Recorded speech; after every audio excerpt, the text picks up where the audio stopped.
Good morning, Maggie. Hello. Good to see you again here. I would like to start our conversation maybe with you giving us a little bit of your backstory.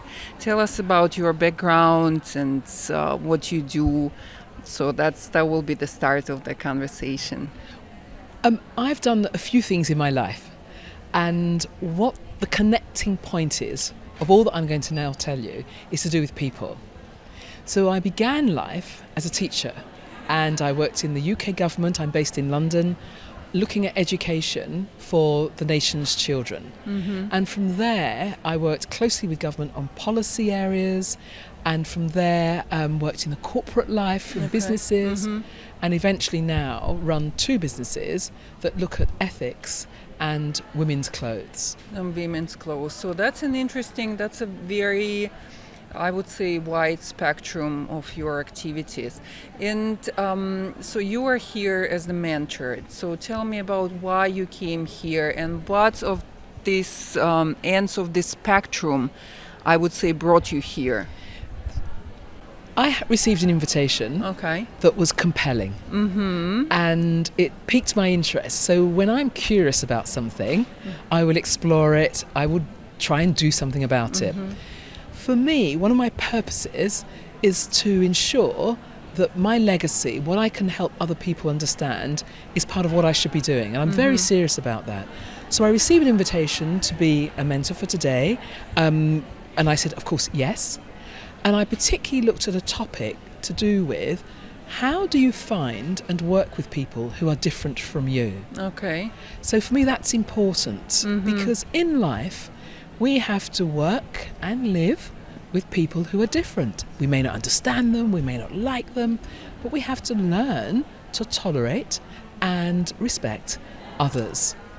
So talking to the women today has been good for me because I've been able to rehearse a little more about what I think, but through their questions, it's made me think again.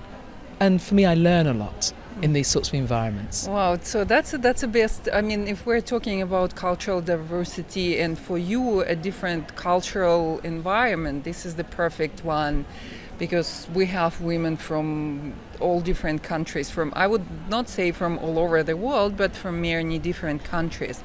And so the topic or the main theme of this conference is money. So what do you think? What's your take on money? Do you think that money can buy you everything? Do you think that the money is the paramount we all have to strive and get? Well, what is your feeling that? The question of money I find very interesting. As a child growing up, we had money, but you never talked about it. It's not a thing that one talks about in British society. Is that a taboo or what is why? I think it's viewed as being a little bit not very refined, not very sophisticated to talk about money. You show your wealth and your comfortableness in other ways. You don't talk about it. So to be here talking about money, I find refreshing, but a necessary one in today's climate. Unnecessary? No, necessary. Very necessary in today's climate. Why is that? Because money more and more makes this world interrelate with each other. We have to trade with more people. That's to do with goods and ideas. That's to do with money. So I think having the discussion of people managing money, understanding how complex it is all part of understanding not only who you are, but who you are as a group, a community, a nation, the world. So for me, talking about money is important. And having it, however you've got it, may be comfortable for a while and may be comfortable for a long time. But it can't be the answer to everything.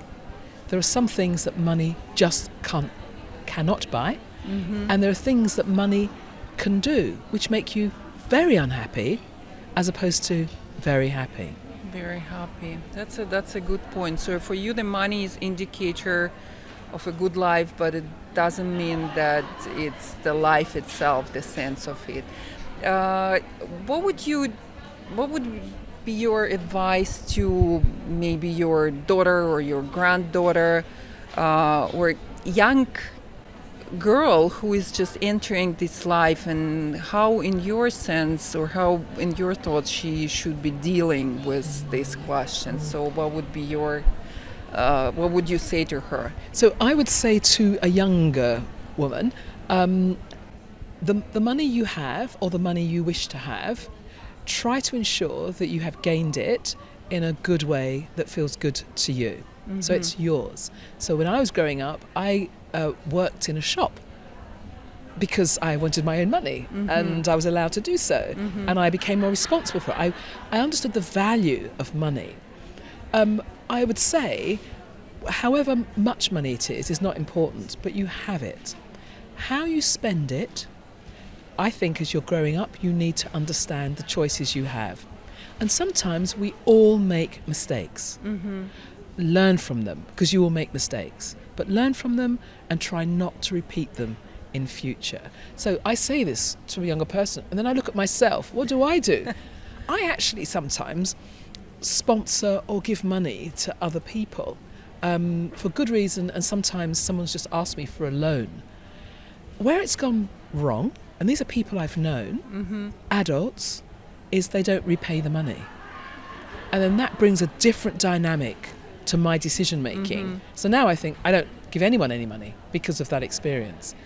I would say to a younger person, perhaps someone will give you money, maybe you have your own, your parents, whoever it might be, but treat it respectfully, treat it well.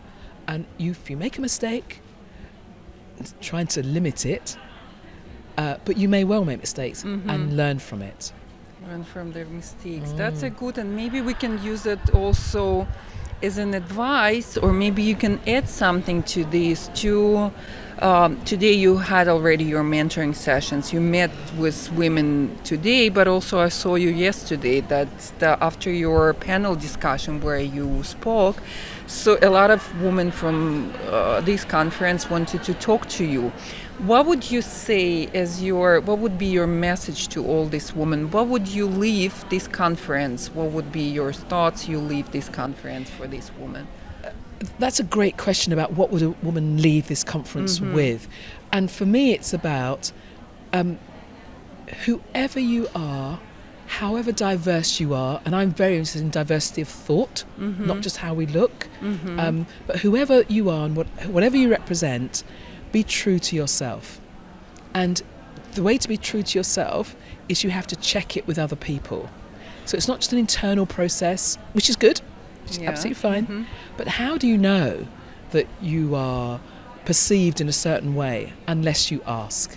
So I would say take away, yes, to be good, well-meaning, knowing who you are, be stronger in that so you can articulate it, but you need to check your perception of yourself with others, because you may have your head in the clouds, or you may be in fantasy land. I don't know.